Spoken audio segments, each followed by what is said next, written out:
ಗುರುಜಿ, ನವನರಸಿಂಹನ ದರ್ಶನವನ್ನ ಏಕಕಾಲದಲ್ಲೇ ಮಾಡಿಸಿದ್ರಿ. ಮಾತುಕತೆಯನ್ನ ಮುಂದುವರಿಸೋಣವೇ? ಖಂಡಿತ.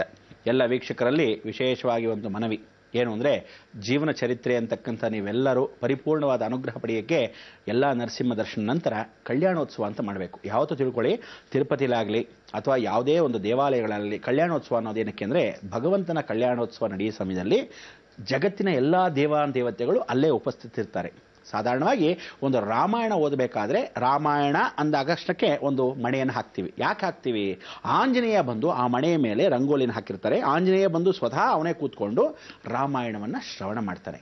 ಅವನು ಕೂತಿರ್ತಾನೆ ಅಂತ ಹೇಳಿ ಅಲ್ಲೊಂದು ಉತ್ಸವ ಮೂರ್ತಿ ಇಟ್ಟಿದ್ರೆ ನಮಸ್ಕರಿಸ್ತಾ ಇರ್ತೀವಿ. ಎಷ್ಟು ಆನಂದವಾಗುತ್ತೆ. ತದನಂತರ ಮಹಾಭಾರತ ಅಂದಾಗ ಇನ್ನೊಂದು ಮಣೆ ಹಾಕಿರ್ತಾರೆ. ಆ ಮಹಾಭಾರತ ಹೋದಾಗ ಅಶ್ವತ್ಥಾಮ ಬಂದು ತಾನು ಮೋಕ್ಷವನ್ನು ಪಡೆಯೋಕ್ಕೋಸ್ಕರ, ಭಗವಂತ ಇಂಥ ಒಂದು ಪಾಪಕರ್ಮಗಳನ್ನ ಮಾಡಿಬಿಟ್ಟಿದ್ದೀನಿ, ಉಪಪಾಂಡವರು ಅಂತಕ್ಕಂಥದ್ದಂದ್ರೆ ಪಾಂಡವ್ರ ಮಕ್ಕಳು ಅಂದ್ಕೊಂಡು ಪಾಂಡವರೇ ಅನ್ಕೊಂಡು ಪಾಂಡವ್ರ ಮಕ್ಕಳನ್ನ ಸಂಹಾರ ಮಾಡಿಬಿಟ್ವಿ, ಅದು ಬಹಳ ದೊಡ್ಡ ತಪ್ಪು ಅಂತ ಹೇಳಿ ಆ ಪ್ರಾಯಶ್ಚಿತ್ತ ಅವನು ಮಾಡ್ಕೊಳ್ಳೇ ಇಲ್ಲ. ಅದಕ್ಕೆ ಇವತ್ತಿಗೂ ಕಲಿಯುಗದಲ್ಲಿ ಅವನು ಚಿರಂಜೀವಿ ಆಗ್ಬಿಟ್ಟಿದೆ ನೋಡಿ. ಅದಕ್ಕೋಸ್ಕರ ಅವನೇನ್ ಮಾಡ್ತಾನೆ, ಆ ಮಣೆ ಬಲ್ಲಿ ಕೂತ್ಕೊಂತಾನೆ, ಮಹಾಭಾರತವನ್ನ ಸ್ಮರಣ, ಭಾಗವತ ಪುರಾಣವನ್ನ ಓದಿದಾಗ ಮಣೆ ಹಾಕಿರ್ತಾರೆ. ನಮ್ಮಗಳ ಮನೆಗಳಲ್ಲಿ ಏನ್ ಮಾಡ್ತೀವಿ, ಒಂದು ಮಣೆ ಹಾಕಿರ್ತೀವಿ. ಅದಕ್ಕೆ ನಾನು ಹೇಳೋದು, ದಯವಿಟ್ಟು ಯಾರು ಯಾವ ಕಾಲಕ್ಕೂ ಮನೆ ದೇವರ ಮನೆಗಳನ್ನ, ಯಾವ್ದಾದ್ರು ಅಕ್ಕಪಕ್ಕದ ಮನೆಯೋ ಸಾವಿತ್ರಿ ಬನ್ನಿ, ಆ ಲಕ್ಷ್ಮಿ ಬನ್ನಿ ಅಂತ ಇರೋ ಬರೋರ್ನೆಲ್ಲ ಕರೆದು ದೇವ್ರ ಮನೆ ತೋರಿಸೋದು. ನೀವು ವೈಡೂರ್ಯ ಐಶ್ವರ್ಯಕ್ಕೋಸ್ಕರ ಅಥವಾ ನೀನು ಮಾಡಿರೋ ಚಂದಕ್ಕೋಸ್ಕರ ಬಂದು ತೋರಿಸೋದಲ್ಲ. ಲಕ್ಷ್ಮಿ ಅವಳ ಜೊತೆ ಹೊಟ್ಟೋಗ್ತಾಳಂತೆ. ದೇವರ ಮನೆಯ ಬಾಗಿಲುಗಳನ್ನ ತೆಗೆದು ದೇವರುಗಳನ್ನ ಯಾವ ಕಾಲಕ್ಕೂ ಯಾವ ನೆಂಟರಿಗಾಗಲಿ ಯಾವ ಸ್ನೇಹಿತರಿಗಾಗಲಿ ದೊಡ್ಡ VIP ಗಾದ್ರು ತೆಗಿಬೇಡಿ. ಪೂಜೆ ಆದ ಕಾಲ್ ಗಂಟೆನಲ್ಲೇ ಬಾಗಿಲು ಹಾಕ್ಬಿಡ್ಬೇಕು. ದೀಪಂ ಜ್ಯೋತಿ ಪರಬ್ರಹ್ಮ, ದೀಪ ಲಕ್ಷಣ ಅನುಗ್ರಹದಲ್ಲೇ ದೇವರ ದರ್ಶನ. ದೀಪಾರ್ಥಿ ಸಂಧ್ಯಾ ಅಂದ್ರೆ ಆ ಸಂಧ್ಯಾ ಅನ್ನತಕ್ಕಂಥ ದೇವಿ ಒಳಗೆ ಉಪಸ್ಥಿತವಾಗಿರ್ತಾಳೆ. ತಾನು ತನ್ನ ಗಂಡನ ಮನೆ ಪೂಜೆ ಮಾಡ್ತಾಳೆ. ಅದಕ್ಕೆ ನೀವು ನೋಡಿ, ಹಳೆ ಫ್ಲಾಶ್ ಬ್ಯಾಕ್ ಅಲ್ಲಿ ಹಳೆಯ ಮನೆಗಳಿಗೆ ಏನ್ ಮಾಡೋರು, ಕಮಲದ ಹೂಗಳನ್ನ, ಬೆಳ್ಳಿ ಕಮಲದ ಹೂಗಳನ್ನ ಮೂಲೆಗಳಲ್ಲಿ ಕಾರ್ನರ್ಸ್ ಅಲ್ಲಿ ಹೊಡೆಯೋರು. ಯಾಕಂದ್ರೆ ಲಕ್ಷ್ಮಿ ಬಂದು ಕೂತ್ಕೊಳ್ಳಿ ಹಬ್ಬಾ ಅಂತೇಳಿ. ಆ ಮನೆಗಳನ್ನ ತಾವು ಕೂತ್ಕೊಂತಾನೆ ಇರಲ್ಲ. ಈ ಕಾಲದಲ್ಲಿ ಮನೆನ ಪಕ್ಕಕ್ಕೆ ಮಡ್ಚಿಟ್ಬಿಟ್ಟಿರ್ತೀರ, ಯಾಕಂದ್ರೆ ಜಾಗ ಎಲ್ಲ ನೋಡಿ. ಅದಕ್ಕೆ ಆ ಮಡ್ಚಿ ಪಕ್ಕಕ್ಕೆ ಇಟ್ಬಿಡ್ತೀರ. ಲಕ್ಷ್ಮಿ ಬಾಬಾ ಏನ್ ಮಾಡೋದು, ಎಲ್ಲಿ ಬಂದು ನೆಲದ ಮೇಲೆ ಕೂತ್ಕೊಳಕಾಗತ್ತಾ? ಅದಕ್ಕೆ ನಾನು ಹೇಳೋದು, ಒಂದು ಸಣ್ಣ ಹಲಗೆ ಆದ್ರೂ ಸರಿ ಮನೆ ಒಳಗೆ ಹಾಕಿಡಿ. ಯಾಕೆಂದ್ರೆ ನೀವು ಪೂಜೆ ಮಾಡಿ ಬಂದ ನಂತರ ತಾನು ತನ್ನ ಗಂಡನ ಪೂಜೆಯನ್ನ ಲಕ್ಷ್ಮಿ ಮಾಡ್ಕೊಂತ ಇರ್ತಾಳೆ. ಆಗ ಆ ಚರಲಕ್ಷ್ಮಿ ಸ್ಥಿರವಾಗಿ ಕೂತ್ಕೊಂತಾಳೆ. ನೀವು ಬಂದು ಆ ಸಮಯದಲ್ಲಿ ಪಕ್ಕದ ಮನೆಯವರು ಬನ್ರಿ ಸುಶೀಲಮ್ಮ ನೋಡಿ ನಮ್ಮ ಮನೆ ದೇವ್ರ ಮನೆ ಎಷ್ಟು ಚೆನ್ನಾಗಿ ಇಟ್ಟಿದ್ದೀವಿ ಅಂತ ಸುಮ್ಮನೆ ಶೋಗ್ ಅಂತ ತೋರಿಸ್ಕೊಂಡ್ರೆ ಹೊಟ್ಟೋಗ್ತಾ ಇರ್ತಾಳೆ ಅವ್ರ ಮನೆ ಪಕ್ಕದಲ್ಲಿ ಮನೆಯಲ್ಲಿ. ಅದಕ್ಕೋಸ್ಕರ ಯಾವ ಕಾಲಕ್ಕೂ ಹಾಕೋಬೇಡಿ ಈ ರೀತಿಯಾಗಿ ಮಾಡ್ತಕ್ಕಂಥ ವಿಚಾರಗಳನ್ನ.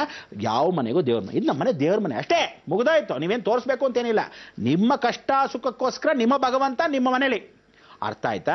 ನಿಮ್ಮ ಗಾಳಿಗೋಸ್ಕರ ಒಂದು ಫ್ಯಾನ್ ಹತ್ತಿರದಲ್ಲಿ. ಹಾಗೆ ಆ ದೇವಾಲಯ ಗುಡಿಗಳ ಬದಲು ನಮ್ಮ ಮನೇಲಿ ಒಂದು ದೇವರ ಮನೆ ಸಣ್ಣದಾಗಿ, ಅದು ನಿಮ್ಮ ಕಷ್ಟಗಳಿಗೆ ಪರಿಹಾರ ಕೊಡ್ತಾನೆ. ಅವನು ಅಲ್ಲಿ ಒಳ್ಳೆ ಸಾನ್ನಿಧ್ಯ, ನೀವು ಕಷ್ಟವೋ ಸುಖವೋ ನಿಮ್ಮ ಪೂಜೆಯನ್ನು ಮಾಡ್ಕೊಂಡಿರ್ತೀರ. ಹೆಣ್ಣು ಲಕ್ಷ್ಮಿ, ಅದಕ್ಕೋಸ್ಕರ ಅವಳು ಅಲಂಕಾರ ಪ್ರಿಯ ಆಗಿರೋದ್ರಿಂದ ಒಬ್ಬರನ್ನೊಬ್ರು ನೋಡ್ಕೊಂಡು ಮಾತಾಡೋದು, ಒಬ್ರಿಗೊಬ್ರು ಸೈಗೆ ಮಾಡೋದು, ಯಾರಿಗೂ ಹೇಳಲ್ರಿ ಅಂದ್ಬಿಟ್ಟು ಒಂದು 20 ಜನಕ್ಕಾದ್ರೂ ಹೇಳಿರ್ತಾರೆ. ಇದು ಸ್ತ್ರೀ ಶಾಪ. ಯಾಕೆಂದ್ರೆ ಶ್ರೀರಾಮಚಂದ್ರನೇ ಹಾಕಿದ ಮೇಲೆ ನಾವೇನ್ ಮಾಡೋಕ್ಕಾಗತ್ತೆ ಅಲ್ವೇ? ಅದಕ್ಕೆ ಈ ಕಲ್ಯಾಣೋತ್ಸವ ಪ್ರಾರ್ಥನೆಗೆ ನಾವು ಎಲ್ಲ ಸೇರಿನೂ, ನೀವು ನೋಡಿರ್ತೀರ ಯಾರನ್ನ, ನರಸಿಂಹಸ್ವಾಮಿ ಕಲ್ಯಾಣೋತ್ಸವ ಯಾರಾದ್ರು ನೋಡಿದ್ದೀರಾ? ಶ್ರೀನಿವಾಸ ಕಲ್ಯಾಣ ನೋಡಿರ್ತೀವಿ ಅಷ್ಟೇ. ನರಸಿಂಹಸ್ವಾಮಿ ಕಲ್ಯಾಣಕ್ಕೆ ಹೋಗಬೇಕು. ಈ ನವನರಸಿಂಹ ಸಮೇತವಾಗಿ ಕೆಳಗಡೆ ಬಂದು ಪಾದಕ್ಕೆ ನಮಸ್ಕರಿಸಿ ಆ ಕೆಳಗಡೆ ಇರೋ ಅಹೋಬಲಕ್ಕೆ ಪ್ರಾರ್ಥನೆ ಮಾಡಬೇಕು. ಲಕ್ಷ್ಮಿ ಪಕ್ಕದಲ್ಲಿದ್ದಾಳೆ, ಪಾಪ ಅವಳು ಗೌರವ ಕೊಡಬೇಕು. ನರಸಿಂಹ ಪಕ್ಕದಲ್ಲಿದ್ದಾನೆ, ಹುಷಾರ್, ಗೌರವ ಇರಲಿ, ಭಯ ಇರಲಿ. ಅದಕ್ಕೆ ಆ ಲಕ್ಷ್ಮೀ ನರಸಿಂಹ ಕಲ್ಯಾಣಕ್ಕೆ ಹೋಗೋಣ. ತದನಂತರ ಮಂಗಳವನ್ನ ಹಾಡೋಣ. ಏನಂತೀರಾ? ಬನ್ನಿ ವೀಕ್ಷಕರೇ.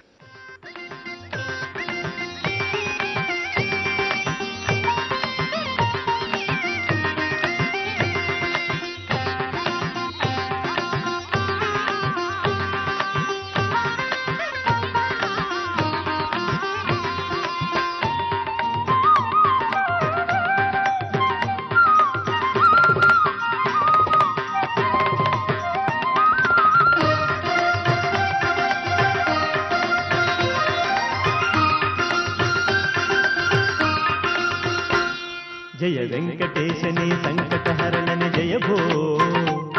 ಜಯ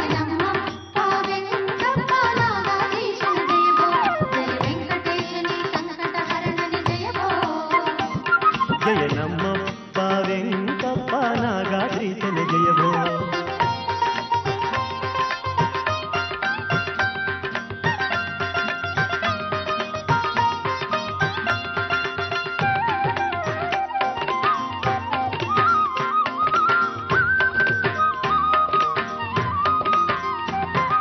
ನಂಬಿದ ಭಕ್ತರಿಗೆಲ್ಲ ಜಯವು ತಜ್ಜವು, ತಜ್ಜವು ದೇವ ನಿನ್ನ ದಾಸರಿಗೆ ಶಾಂತಿ ಭೋಗಗಳು.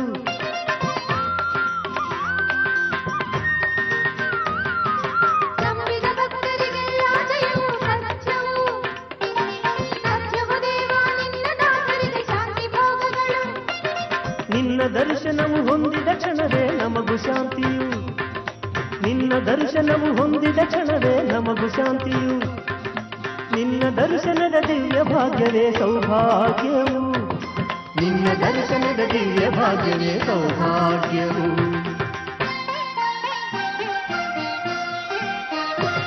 ಜಯ ವೆಂಕಟೇಶನೇ ಸಂಕಟಹರನೇ ಜಯ ಭೋ.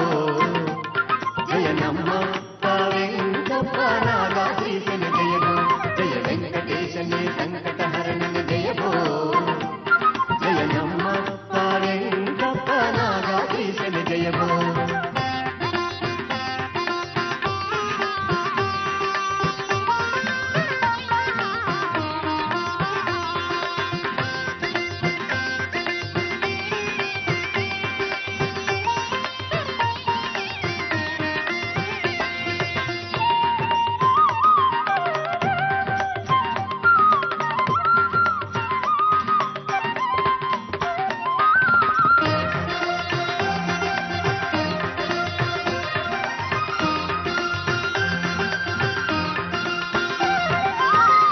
ಬೆಟ್ಟಗಳ ಹತ್ತುವ ಕಾರ್ಯವು ನಮ್ಮ ಸಾಧನೆಯು. ನಾಮಸ್ಮರಣೆಯ ಮಾಡುವ ಕಾರ್ಯವು ನಮ್ಮ ಜೀವನವು.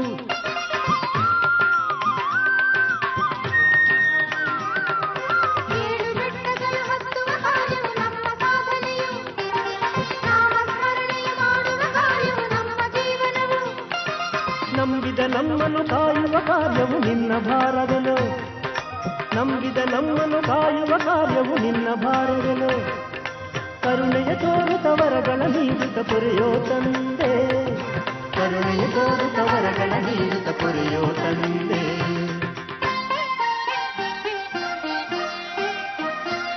ಜಯ ವೆಂಕಟೇಶನೇ ಸಂಕಟಹರಣ ಜಯ ಭೋ. ಜಯ ನಮ್ಮ ವೆಂಕಟಪ್ಪ ನಾಗಾಧೀಶನ ಜಯ ಭೋ. ಜಯ ವೆಂಕಟೇಶನೇ ಸಂಕಟಹರಣ ಜಯ ಭೋ. ಜಯ ನಮ್ಮ ವೆಂಕಟಪ್ಪ ನಾಗಾಧೀಶನ ಜಯ ಭೋ.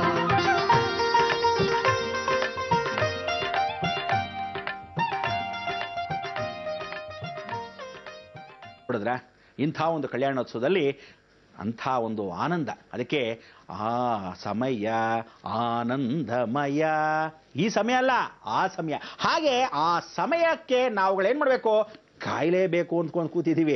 ಆದರೂ ಸಮಯ ಹೊಟ್ಟೋಗತ್ತೆ. ಏನಂತೀರಾ? ಈ ಸಮಯಗಳೆಲ್ಲ ನಾವು ನಮ್ಮ ಜೊತೆ ಬರೋಕ್ಕಾಗಲ್ಲ. ಹೋದ ಸಮಯ ಮತ್ತೆ ವಾಪಸ್ ಬರೋಕ್ಕಾಗಲ್ಲ. ಜೀವನದಲ್ಲಿ ಪಾಪಕರ್ಮಗಳು ಮಾಡಿರೋದು ಮತ್ತೆ ಸರಿಪಡಿಸ್ಕೊಳ್ಳೋಕ್ಕಾಗಲ್ಲ. ಅಟ್ಲೀಸ್ಟ್ ಮುಂದೆ ಮಾಡ್ತಕ್ಕಂಥ ಪುಣ್ಯದ ಕೆಲಸವನ್ನು ಈ ಕೈಗೆ ಮಾಡೋ ಧರ್ಮವನ್ನು ಆ ಕೈಗೆ ತೋರಿಸ್ಬೇಡಿ ಅಂದ ಹಾಗೆ, ಮುಂದಕ್ಕಾದರೂ ಪಾಪಕರ್ಮಗಳನ್ನ ಮಾಡದೇ ಇದ್ದಾಗೆ ನೀವು ಕಾಪಾಡ್ಕೊಳ್ಳಿ.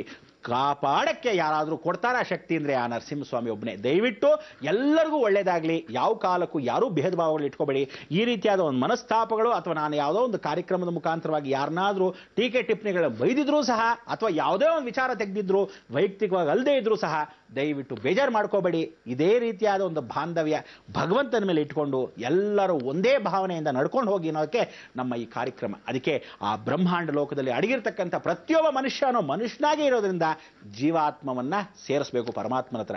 ನೀವೆಲ್ಲ ನರಸಿಂಹನ ಅನುಗ್ರಹ ಪಡಿಬೇಕಾಗಿರ್ತಕ್ಕಂಥ ನವನರಸಿಂಹನೂ ನೋಡ್ಕೊಂಡ್ ಬಂದ್ವಿ. ಶುಕ್ರವಾರ ಮಂಗಳವಾರ ಹಾಡಿದ್ವಿ. ಎಷ್ಟು ಚೆನ್ನಾಗಿರ್ತಕ್ಕಂಥ ಈ ಮದುವೆಗೂ ಹೋಗಿ ಬಂದ್ವಿ. ಇನ್ನು ಮಂಗಳವನ್ನು ಹಾಡಲೇಬೇಕು. ಯಾಕೆಂದ್ರೆ ಪಿಕ್ಚರ್ ಸ್ಟಾರ್ಟ್ ಆದ್ಮೇಲೆ ಎಂಡ್ ಆಗಲೇಬೇಕು. ಆದ್ರೆ ಎಂಡ್ ಅನ್ಕೋಬೇಡಿ. ಜೀವನದಲ್ಲಿ ಎಲ್ಲಿವರೆಗೂ ಎಂಡು, ಋಣ ಇರೋವರೆಗೂ. ಈ ಋಣವನ್ನೆಲ್ಲ ತೀರ್ಸಕ್ಕೆ ಆ ಭಗವಂತ ಇದ್ದೇ ಇದ್ದಾನೆ. ಯದ್ಭಾವಂ ತದ್ಭವತಿ ಅಂತ ಭಾವನೆಗಳನ್ನ ಇಟ್ಕೊಳ್ಳಿ. ಒಳ್ಳೆ ಭಾವನೆಗಳು ಬೆಳೆಸ್ಕೊಂಡು ಗಂಡು ಹೆಣ್ಣನ ಭೇದ ಭಾವಗಳನ್ನ ಇಟ್ಕೊಳ್ಳದೆ, ಹೆಣ್ಣಾಗ್ಲಿ ಗಂಡಾಗ್ಲಿ ಇಬ್ರಿಗೂ ಬಯೋದೆ. ಯಾವ್ಯಾವ ಸಮಯಕ್ಕೆ ಬಂದಾಗ ಯಾರ್ಯಾರಿಗೆ ಪರಿವರ್ತನೆನೋ ಅವರವರಿಗೆ ಆಗಲೇಬೇಕು. ಅದಕ್ಕೋಸ್ಕರ ಆ ಪರಿವರ್ತನೆ ಆ ಭಗವಂತ ನಿಮ್ಮಲ್ಲಿ ಒಳ್ಳೆ ಭಾವನೆಗಳನ್ನು ಕೊಟ್ಟು ಕಾಪಾಡಲಿ ಅಂತ ಹೇಳ್ತಾ, ಈ ಮಂಗಳಕ್ಕೆ ನಾವೇನ್ ಮಾಡಬೇಕು, ಮಂಗಳ ನೀರಾಂಜನಂ ಮಂಗಳ ಸಮರ್ಪಯಾಮಿ ಅಂತ ಹೇಳಿ, ಸರ್ವಮಂಗಳ ಮಾಂಗಲ್ಯೆ ಶಿವೇ ಸರ್ವಾರ್ಥ ಸಾಧಿಕೆ ಶರಣ್ಯೇ ತ್ರ್ಯಂಬಿಕೆ ಗೌರಿ ನಾರಾಯಣಿ ನಮೋಸ್ತುತಿ. ಆ ಲಕ್ಷ್ಮೀ ಸ್ಮರಣೆ ಮಾಡ್ಕೊಂತ ಲೋಕಕ್ಕೆ ಲೋಕ ಸಮಸ್ತ ಸುಖಿನೋ ಭವಂತು ಸನ್ಮಂಗಳಾನಿ ಭವಂತು.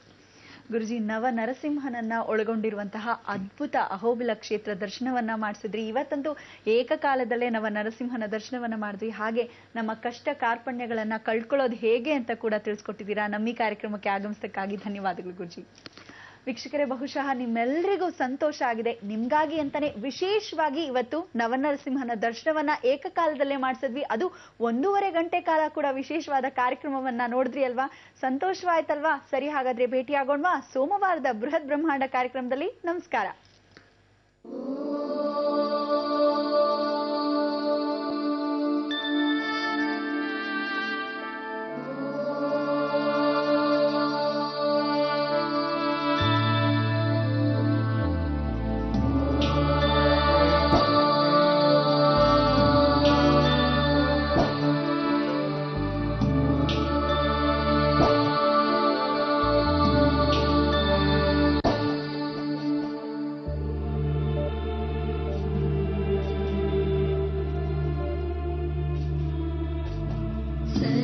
सर्वेषां स्वस्तिर्भवतु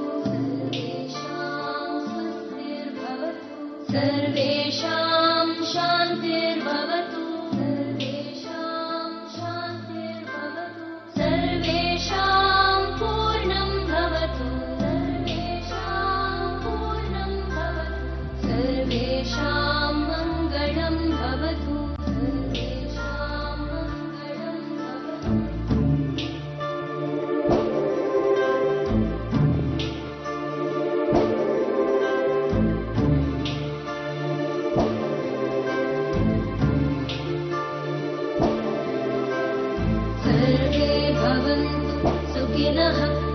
सर्वे सन्तु निरामयाः सर्वे भद्राणि पश्यन्तु मा कश्चित् दुःखभाग् भवेत्